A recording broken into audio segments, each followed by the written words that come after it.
Hello everyone, welcome to Ashwa Thoughts on Education, an initiative by College Dunia. So today we have Dr. Manoj Verma sir with us. He is the HOD of Department of Kaya Chikitsa in Mansarovar Ayurvedic Medical College, Hospital and Research Center, Bhopal. A hearty welcome to you sir on behalf of College Dunia. Namaskar. And thank you for giving your precious time to us sir. Shall we start the interview? Yes, okay. Okay sir, so being the in charge HOD of this department, what are your roles and responsibilities towards the students? Actually ये जो है वो काय चिकित्सा department जो है वो है मानसरोवर आयुर्वेदिक मेडिकल कॉलेज का। और काय चिकित्सा डिपार्टमेंट मतलब हम जनरल इसको हम मेडिसिन के तौर पर देखते हैं, जनरल मेडिसिन, आयुर्वेद की जनरल मेडिसिन हम कह सकते हैं। और काय चिकित्सा डिपार्टमेंट इज़ वेरी वास्ट एक डिपार्टमेंट है जो कि हम ये कह सकते हैं कि जो हॉस्पिटल की जो रीढ़ होती है, बैकबोन जो होती है, वो हम इसको समझ सकते हैं। क्योंकि हॉस्पिटल का जो जैसे मानसरोवर आयुर्वेदिक मेडिकल कॉलेज का जो हॉस्पिटल का जो यहाँ का बेड वाला स्ट्रक्चर है, करीब 160 बेड यहाँ पर है ऑक्यूपाइड, और उसमें से जो है वो 70% 60% जो है वो रेशो काय चिकित्सा डिपार्टमेंट के पास होता है।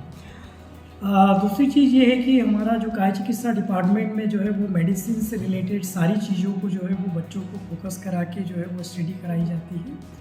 हमारे पास अलग अलग डिपार्टमेंट के अलग अलग टीचर्स फैकल्टीज है, वो जितनी भी जिस प्रकार से मॉडर्न साइंस में जो सिस्टम वाइज जो डिसीज़ होती है, जैसे रेस्पिरेटरी सिस्टम हुआ या सर्कुलेटरी सिस्टम हुआ, इसी टाइप से आयुर्वेद में भी जो है वो स्रोतस के हिसाब से जो है वो प्राचीन संहिताओं में जो है वो वर्णन मिलता है, और स्रोतस के हिसाब से डिसीज़ का डिस्ट्रीब्यूशन किया गया है।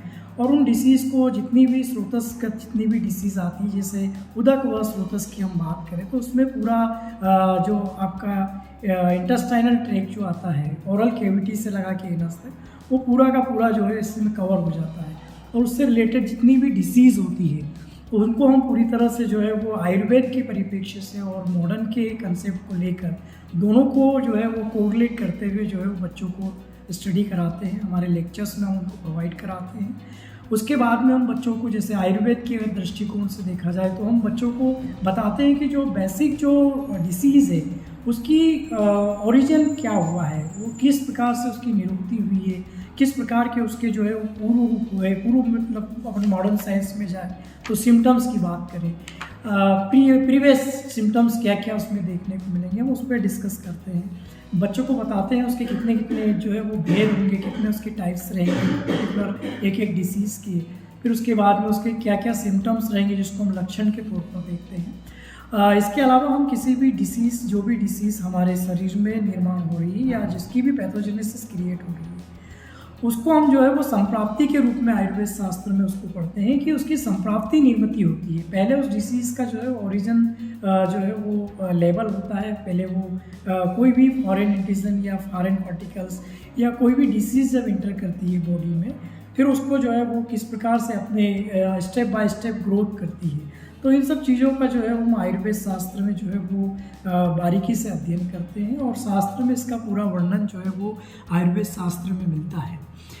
इसी के अनुसार जो है हम जैसे मॉडर्न में चले जाएं तो मॉडर्न में भी जो है वो डिसीज़ क्या उसके कॉज है, क्या उसकी पैथोलॉजी है, क्या उसकी जो है वो पैथोजेनेसिस है, क्या उसके क्लिनिकल सिम्टम्स है, क्या उसके क्लिनिकल फीचर्स है, इन सब चीज़ों पे जो है फोकस करते हैं। क्या उसकी डायग्नोसिस होगी, तो डायग्नोसिस का भी हमारा आयुर्वेद में भी एक तरीका होता है कि हम वातपित्त कफ दोष के अनुसार उसकी डायग्नोसिस बनाते हैं, प्रकृति के अनुसार उसकी डायग्नोसिस बनाते हैं। क्योंकि हर व्यक्ति की जो, जैसे मॉडर्न साइंस में बताया गया है कि हर व्यक्ति की जो प्रकृति हो, अगर हम उसको एनालिसिस करेंगे लेबोरेटरिकल, तो हो सकता है कि डाटा कई बार मैच कर जाते हैं एक पेशेंट से दूसरे पेशेंट से।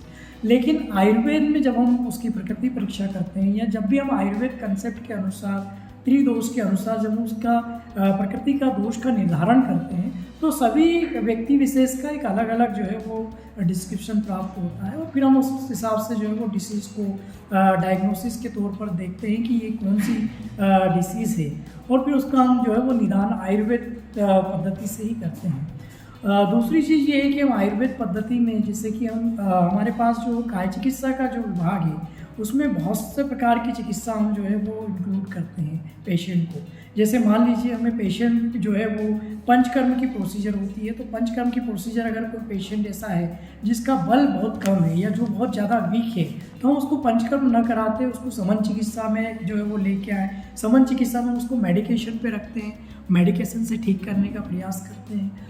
इसके अलावा जो है जो डिसीज़ है उसको केयर करने के लिए पंचकर्म का प्रयोग करते हैं। पंचकर्म में अलग अलग जो है मसाज हो गया, स्नेह स्वेदन हो गया जिसको हम मसाज और स्टीम बोलते हैं। इसके अलावा जो है वो कटी स्वेदन हो गया, कटी बस्ती हो गया, फिर उसके बाद में जानू बस्ती हो गया, इस प्रकार के जालूका हो गया, है ना, अग्निकर्म हो गया। तो इस प्रकार के सारे चिकित्सा उपकरणों का हम प्रयोग करके जो है वो इसमें इंक्लूड करते हैं। और इसलिए काय चिकित्सा एक बड़ा सा विस्तृत जो है वो विषय है।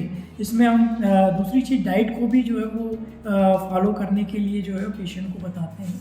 तो काफ़ी कुछ जो है वो हम बच्चों को जो है वो टीचिंग में भी ये सब चीज़ें बताते हैं। प्रैक्टिकली भी हम बच्चे को जो है वो बेड साइड वाइवा के तौर पर या बेड साइड जो है वो हम पेशेंट को ले जाकर उनसे रूबरू कराते हैं, उनको दिखाने की कोशिश करते हैं।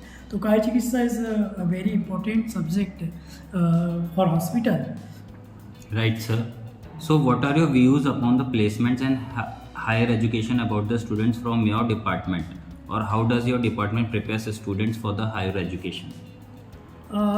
एक्चुअली जो ये डिपार्टमेंट जो है 4th ईयर का डिपार्टमेंट है जनरली। तो 4th ईयर में कई सब्जेक्ट जो है वो बच्चा पढ़ के आता है। और बेसिकली हमारा जो कंसेप्ट ये होता है 4th ईयर में कि जो भी बच्चा फर्स्ट ईयर से लगा के फाइनल ईयर तक जो पढ़ता है उसको जो भी उसने लर्न किया है संहिताओं से, और संहिताओं का अध्ययन विशेष है, तो संहिताओं के बेस पे जो है वो कैसा ट्रीटमेंट करेगा, किस प्रकार से उसको पेशेंट को डायग्नोस करना है, ये सब सारी चीज़ें जब एक स्टूडेंट उसको सीख लेता है, जब उसको हम कैंप के लिए ले जाते हैं। कैंप के अलावा जो है हमारे पास हॉस्पिटल में बच्चा जब वर्क करता है, पेशेंट को फॉलो करता है, पेशेंट को देखता है, तो सारी चीज़ें उसके अंदर एक स्किल डेवलप हो जाती है। तो वो जब भी यहाँ से जब वो इंटर्नशिप करके कंप्लीट करके जाता है बच्चा, तो अपना एक हॉस्पिटल जो है खुद रन करने में जो है वो सक्षम होता है। किसी हॉस्पिटल में यदि वो जॉब करना चाहे तो वो एक अच्छी अपॉर्चुनिटी के तौर पर देखते हैं। इसके अलावा जो है वो हमारे पास जो हायर एजुकेशन के लिए, जैसे कि बच्चे को जो है वो पीएमटी जैसा ही जो है वो पीजी के लिए एक करिकुलम चलता है आयुर्वेद में भी, तो उसमें जो है वो पीजी में जो है बच्चा इनरोल करता है। और अलग अलग फिर सब्जेक्ट जो है हमारे पास सब्जेक्ट है, जैसे काय चिकित्सा हो गया, जनरल मेडिसिन आयुर्वेद की, पीडियाट्रिक्स हो गया जिसको बाल रोग बोलते हैं, शल्य हो गया, सर्जरी जिसको हम बोलते हैं। तो ये अलग अलग विशेष में जो है वो व्यक्ति अपनी विषय स्नातकोत्तर कर सकता है और वो आगे चलकर जो है वो एज अ टीचर के तौर पे या फिर एक मेडिकल ऑफिसर के तौर पर जो है वो अपने आप को इस्टेब्लिश कर सकता है। इसके अलावा जो है वो पीएससी जो कि होता है वो जनरल पीएससी हुआ, एमपी का हुआ या यूपीएससी हुआ, तो उसमें भी जो है वो इस टाइप से अगर बच्चा तैयारी करके जाता है तो आसानी से जो है वो अपने आप को वहाँ पर सिलेक्ट पाता है और एक बड़े पोस्ट पे जो है वो अचीव कर सकता है। Right, sir. And at last, I want to ask you that what valuable advice would you like to give to the students for them to have a prosperous career ahead? Actually अभी जो एक जो माहौल चल रहा है वो एक आयुर्वेद का जो है वो एक परफेक्ट माहौल है। और इस समय व्यक्ति अगर बच्चा अगर अपने आप को अच्छा वेल ट्रेंड अगर दिखाता है या अच्छा अपने आप में प्रयास करता है तो एक बहुत अच्छा फ्यूचर जो है वो आयुर्वेद में देखा जा रहा है। तो इसके हिसाब से बच्चे को जो है वो अपनी तैयारी करना चाहिए और पीजी में जो है वो इंटरेस्ट लेकर जो है वो अलग अलग विषय विशेष में जो है वो योग्यता हासिल करना चाहिए। इसके अलावा जो है वो कई सारी कॉम्पिटिटिव एग्ज़ाम्स होती है जिसमें कि आयुर्वेद के सब्जेक्ट भी होते हैं, उसमें भी जो है वो आप उसमें फ़ाइट कर सकते हैं। और बहुत सारी पोस्ट्स जो है वो गवर्नमेंट के द्वारा जो है वो क्रिएट की गई है, जो रेलवे में हो या फिर और भी कई जगह पर ऐसे पोस्टर्स जो है वो क्रिएट की गई है आयुर्वेद के लिए, तो उसमें जो है वो अपॉर्चुनिटी बहुत ज़्यादा है। इसके अलावा जो है वो एक आयुर्वेद विशेषज्ञ के तौर पर जो है वो एक मेडिकल की जो है वो एक फार्मेकोलॉजी को भी जो है वो अपना एक बिजनेस बना सकता है और उसमें जो है वो इंटर करके कई नई मेडिसिन पर रिसर्च कर सकता है। क्योंकि जो शास्त्र में हमने मेडिसिन पढ़ी है वो उस समय लिखी गई थी जब इतना रिसर्च का इतना जो है वो माहौल नहीं था, लेकिन आज की कंडीशन ये है कि रिसर्च जो है वो एडवांस रिसर्च हो गया, तो हमें उसको इस्टेब्लिश करने में भी जो है वो प्रयास करने के लिए आयुर्वेद के बच्चों को जो है वो आगे आने का प्रयास करना चाहिए। तो बहुत सारे ऐसे स्कोप है आयुर्वेद के स्टूडेंट के लिए यूपीएससी का जैसे मैंने बताया था, एमपीपीएससी हुआ, यूपीएससी हुआ, तो इसमें भी जो है वो कई प्रकार की चीज़ें जो है वो करके बच्चा अपने आप को जो है इस्टेब्लिश कर सकता है। टीचिंग लाइन है, टीचिंग लाइन के लिए भी बच्चा जो है वो पीजी करने के बाद भी पीएचडी कोर्सेज वगैरह कर सकता है। तो आयुर्वेद में बहुत स्कोप है और बच्चे को इसके लिए जो है वो प्रयासरत रहना चाहिए और मेहनती होना चाहिए।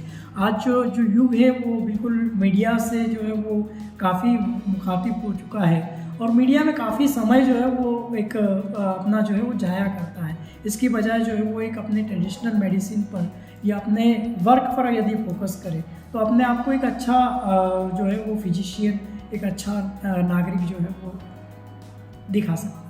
Right, sir, and I am sure that the thoughts you have shared on our platform will be deeply beneficial and aspiring for all the students too, sir. Thank you so much thank you so much for giving your valuable time to us, sir. Thank you. जी Shubham ji, thank you. Thank you.